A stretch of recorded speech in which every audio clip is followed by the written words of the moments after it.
we weren't getting the results that we should be. We had to do something different because whatever we were doing wasn't working. We need to think outside the box. We need to look at practices that might not be common use yet, however have got the evidence that they do work, and then to be bold.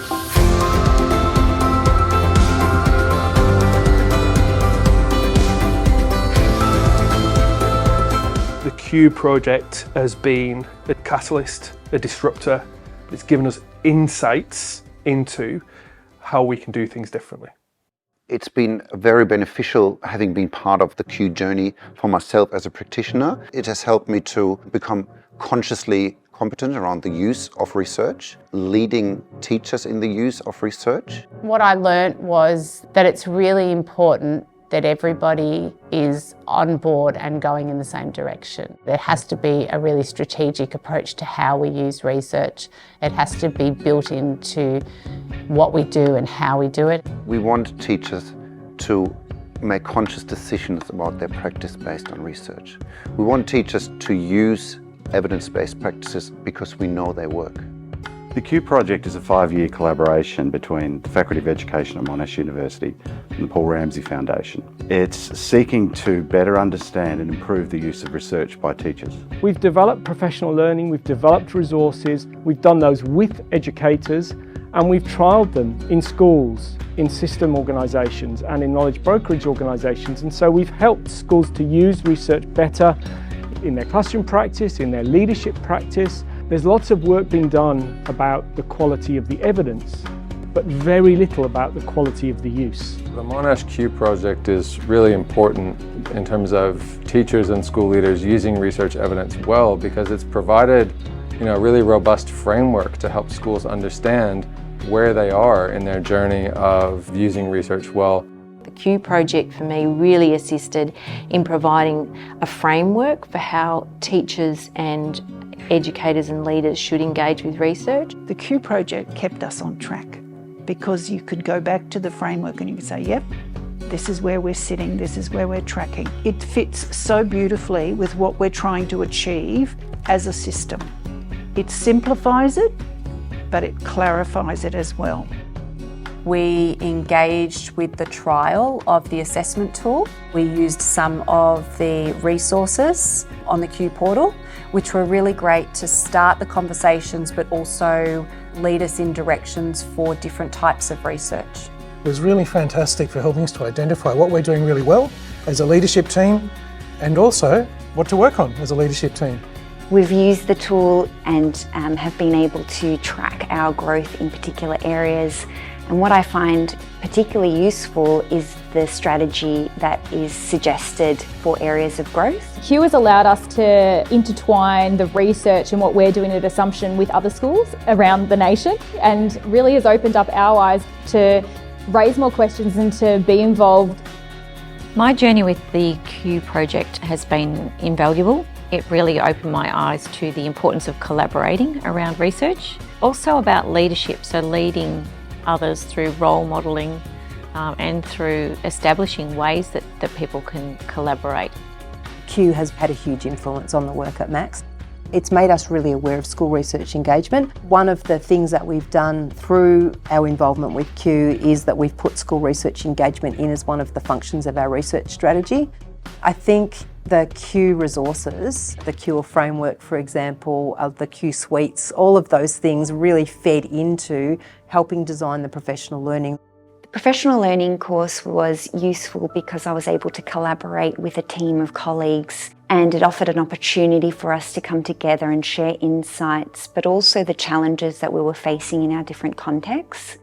What Q's done is it's making it less onerous for school leaders and teachers, because you don't have to reinvent the wheel all the time. You've got academics working with stakeholders around research evidence that will have an impact on school improvement. So you're bridging the gap between the theory and practice by acknowledging the value of research and research evidence for practicing teachers. You look at the theory, you look at your context, and you go, that is going to work. When schools are looking to the best evidence of what has worked in other places or with kids who are like their kids, it gives the best chance of those kids getting better outcomes. This is particularly important in the most disadvantaged communities because it's those kids who really need a very positive and strong school experience to help them to thrive. In those sorts of communities and contexts, the learners' needs are so much more diverse and so much more dynamic.